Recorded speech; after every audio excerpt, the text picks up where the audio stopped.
Vote হবে কিনা তার ঠিক নেই, না হওয়ার সম্ভাবনা এখনো যথেষ্ট, কিন্তু যদি হয় তাহলে ক্ষমতা দখলের সুযোগ কাজে লাগাতে সব ব্যবস্থা পাকা করে ফেলেছে ইউনূস জামাত জোট। আমার এই কথা শুনে কেউ বলতেই পারেন এটা কেমন কথা, ইউনূস তো রাষ্ট্রপ্রধান, তার অবস্থান তো নিরপেক্ষ, তিনি কবে কখন জামাতের সঙ্গে জোট করলেন? এমন কথা যদি কেউ বলেন তাকে বাংলাদেশের ব্যাপারে কিচ্ছুটি তিনি জানেন না, এটা বলতেই হবে। এই যে ন্যাশনাল সিটিজেন্স পার্টি বা এনসিপি, এটা তো ইউনূসের নিজের পার্টি, তাই তো এর নাম কিংস পার্টি। এই দল যখন জামাতের সঙ্গে জোট করে তখন ইউনূস জামাত জোট ছাড়া কিছু বলা যায় কি? এই জোট ক্ষমতা ধরে রাখার জন্য, মানে এতদিন তো বিনা নির্বাচনে ক্ষমতা রেখে দিয়েছে, এখন নির্বাচনের যদি হয় তাহলে নির্বাচনে এই জোট ক্ষমতা ধরে রাখার জন্য যা শুরু করে দিয়েছে সেটা অবাক করার মতো। এটা দেখলে বোঝা যাবে কেমন ভোট হতে চলেছে বাংলাদেশে। বাংলাদেশের মেইন স্ট্রিম সংবাদ মাধ্যম বর্তমানে জামাতের কোলে বসে আছে, তাই এই সব খবর কোথাও নেই। কিন্তু কিছু বিদেশে বসে থাকা বাংলাদেশের ইউটিউবার সামাজিক মাধ্যমে এই নিয়ে যা বলছেন এটুকুই যা। কিন্তু ভারতের গোয়েন্দাদের কাছে এসব খবর বিস্তারিত পৌঁছে গেছে যে বাংলাদেশে ভোটে কি হতে চলেছে। ঠিক ভোটের 1.5 সপ্তাহ আগে নিরাপত্তা বাহিনীর একটি বিশেষ শ্রেণীকে দিয়ে বুথ দখলের, ভোট কেন্দ্র দখলের পাকা ব্যবস্থা হয়ে গেছে। এই বিশেষ নিরাপত্তা বাহিনীটি হলো র্যাব বা র্যাপিড অ্যাকশন ব্যাটালিয়ন। বলা নিষ্প্রয়োজন, তবু বলি এটি বাংলাদেশের একটি এলিট প্যারামিলিটারি ফোর্স। সংস্থাটি বাংলাদেশের সেনা বিভাগের অধীনে নয়, গৃহ মন্ত্রণালয়ের অধীনে। গতকাল থেকে এলিট ফোর্স র্যাবের নাম পরিবর্তন করে রাখা হয়েছে SIF বা স্পেশাল ইন্টারভেনশন ফোর্স। স্বরাষ্ট্র উপদেষ্টা জানিয়েছেন শুধু নামেই নয়, বাহিনীর ইউনিফর্ম, লোগো এবং কার্যপদ্ধতিতেও বড় পরিবর্তন আনা হয়েছে। অন্তর্বর্তী সরকার যখন চলে যাওয়ার মুখে, যখন নির্বাচনের মাধ্যমে নতুন নির্বাচিত সরকার গঠনের উদ্যোগ চলছে, তখন কেন এত তাড়াহুড়ো করে র্যাবের খোল নলছে বদল করা হচ্ছে? মেটিকুলাস ডিজাইনার জামাত ইউনূসের এটা এক বড় ডিজাইন। সেই ডিজাইনের আলোচনার আগে দেখা যাক এই যে নির্বাচন অনুষ্ঠানের কথা চলছে সেখানে দেশের নিরাপত্তা বাহিনীর সদস্যদের কিভাবে ব্যবহার করা হবে। নির্বাচন কমিশনের চূড়ান্ত পরিকল্পনা অনুযায়ী এবারের নিরাপত্তায় প্রায় 8 লক্ষ সদস্য মোতায়েন থাকছেন। বিভিন্ন বাহিনীর ভূমিকা এরকম: সেনাবাহিনীর থাকবে 1 লক্ষ সদস্য, তারা স্ট্রাইকিং ফোর্স হিসেবে কাজ করবে, সরাসরি ভোট কেন্দ্রে থাকবে না, তবে জরুরি প্রয়োজনে ডাকলে তারা দ্রুত সাড়া দেবে। পুলিশ বাহিনীর 1.5 লক্ষ সদস্যকে ব্যবহার করা হবে, তারা কোথায় থাকবে? ভোট কেন্দ্রের বাইরে তারা টহল দেবে এবং এলাকার শান্তি শৃঙ্খলা বজায় রাখার কাজে থাকবে। এরপর বিজিবি বা বর্ডার গার্ডস বাংলাদেশ, এদের 35,000 সদস্য, তারা সীমান্ত জেলাগুলোতে এবং ঢাকার গুরুত্বপূর্ণ এলাকায় টহলদারি করবে। এরপর আনসার বা ভিডিপি, আনসার এবং ভিডিপি মানে ভিলেজ ডিফেন্স পার্টি, তার প্রায় 5.5 লক্ষ সদস্য থাকবে। প্রতিটি ভোট কেন্দ্রের অভ্যন্তরীণ নিরাপত্তা এবং ভোটারদের লাইন নিয়ন্ত্রণের প্রধান দায়িত্ব এদের হাতে, মানে এরা থাকবে বুথের ভেতরে। এদের হাতে সাধারণভাবে কোনো আগ্নেয়াস্ত্র থাকবে না। র্যাব বা পরিবর্তিত নাম SIF এর কথায় এবার আসি। SIF এর সদস্য সংখ্যা মোট 12,000-এর মতো। নির্বাচনে এদের কোনো নির্ধারিত ভূমিকা নেই। এদের ওপর দায়িত্ব ঝুঁকিপূর্ণ যে সমস্ত কেন্দ্র ও সন্ত্রাস দমন করবার জন্য বিশেষ মোবাইল টিম হিসেবে এরা কাজ করবে। আর এখানেই সরকারের বিশেষ পরিকল্পনা তৈরি হয়েছে। আগেই বলেছি এদের পোশাক আশাক সব পাল্টে দেওয়া হয়েছে। এই পোশাক পরিবর্তনের পেছনে একটা খুব বড় খেলা কাজ করছে। সেই খেলা যে খুব একটা গোপন রাখা গেছে তা নয়। খবর পাওয়া গেছে SIF এর সদস্যদের জন্য নতুন পোশাকের যত লাগবে তার অতিরিক্ত 20,000 অতিরিক্ত পোশাকের অর্ডার গেছে। এই অতিরিক্ত পোশাক দেওয়া হবে কাদের জন্য আনা হচ্ছে? জামাত এনসিপি জোটের যে বিশেষ হারমাদ বাহিনী আছে তাদের জন্য। তারা এই ইউনিফর্ম ব্যবহার করে বুথ দখলের জন্য নির্দিষ্ট ভোট কেন্দ্রগুলোতে গিয়ে হাজির হবে, হামলা চালাবে। এই গুজব, মানে এটা যে গুজব বা অমূলক আশঙ্কা তা কিন্তু নয়। এই আশঙ্কার কথা পৌঁছে গেছে সেনাবাহিনীর কাছেও। আর সেটা নিয়ে সেনাবাহিনী, গোয়েন্দা সংস্থাগুলো এবং বর্তমান SIF মানে যারা র্যাব, সেই কর্তৃপক্ষ অত্যন্ত সতর্ক অবস্থানে রয়েছে। কারণ তাদের নজরের বাইরে এই 20,000 পোশাকের অর্ডার দেওয়া হয়েছে। সেই পোশাকগুলো পরে অন্যরা যাবে। গতকাল ওই হারমাদরা যাবে। গতকাল 3রা ফেব্রুয়ারি গাজীপুরের BRRI সম্মেলন কক্ষে 3 বাহিনীর প্রধানের এক গুরুত্বপূর্ণ বৈঠক হয়েছে। 3 সেনার 3 বাহিনী। নির্বাচনের ঠিক 9 দিন আগে এই ধরনের উচ্চ পর্যায়ের সমন্বয় সভা, এটা মূলত নিরাপত্তার যে নতুন যে একটা নিরাপত্তার সংকট এসছে সেই সংকট মোকাবিলা করার উদ্দেশ্যে। সেনাপ্রধান জেনারেল ওয়াকারুজ্জামান, নৌবাহিনী ও বিমান বাহিনী প্রধানদের উপস্থিতিতে এই বৈঠকে প্রধানত ইনএড টু সিভিল পাওয়ার এর আওতায় সেনাবাহিনী কিভাবে বেসামরিক প্রশাসনকে সহায়তা করবে তা চূড়ান্ত করা হয়েছে। বৈঠকে গাজীপুর, নরসিংদী ও নারায়ণগঞ্জ জেলার ডিসি, এসপি এবং বিভাগীয় পর্যায়ের কর্মকর্তাদের সাথে সমন্বয় করা হয়। এই বৈঠকের মূল বার্তা কি? বাহিনীর সদস্যদের পেশাদারিত্ব, নিরপেক্ষতা এবং ধৈর্য বজায় রেখে জনগণের বন্ধু হিসেবে দায়িত্ব পালনের কঠোর নির্দেশ দেওয়া হয়েছে। এসআইএফ এর পোশাক ব্যবহার করে হাতমাদ্রা বুথ দখল করে ছাপ্পা ভোট দিতে এলে কিভাবে সেটা রুখে দেওয়া যাবে সেটা নিয়েও কিছু ব্যবস্থার কথা বলা হয়েছে। যদি অতিরিক্ত 20,000 পোশাক তৈরির কথা কেবলমাত্র গুজব হতো, তাহলে সেনা এই প্রতিরোধমূলক ব্যবস্থা কেন নিতে গেল? খবর মিথ্যে হলে এই ব্যবস্থা নেওয়ার কথাই উঠতো না, তাই নয় কি? পোশাক বিতর্কের প্রেক্ষিতে কি ব্যবস্থা নিচ্ছে সেনা? গতকাল কি ঠিক হয়েছে?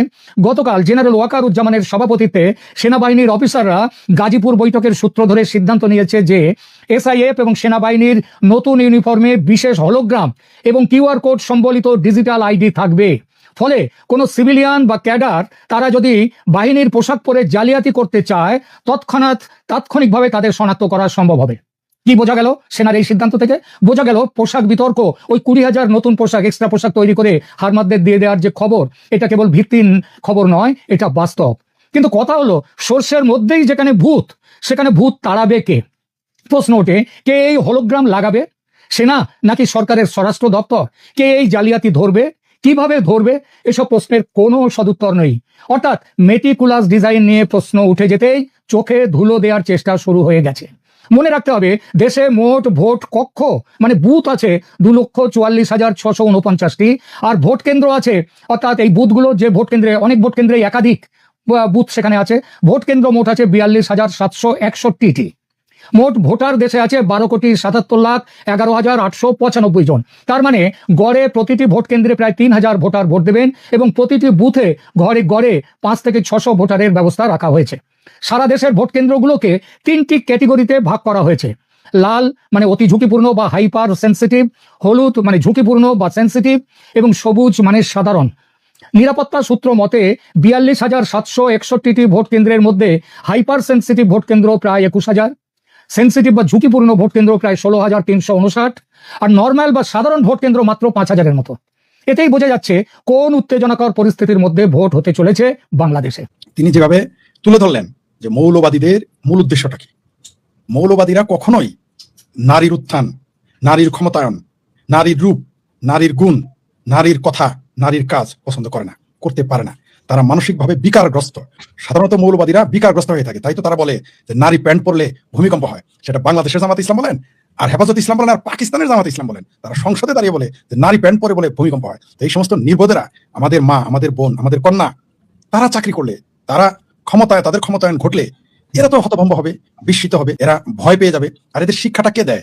এরা যেখানে শিক্ষাটা গ্রহণ করেছে সেখানে তাদের শেখানোই হয়েছে নারী মানে, এই দেশের মৌলবীরা ওয়াজের মঞ্চে প্রকাশ্য বলে নারীর আত্মা নাই।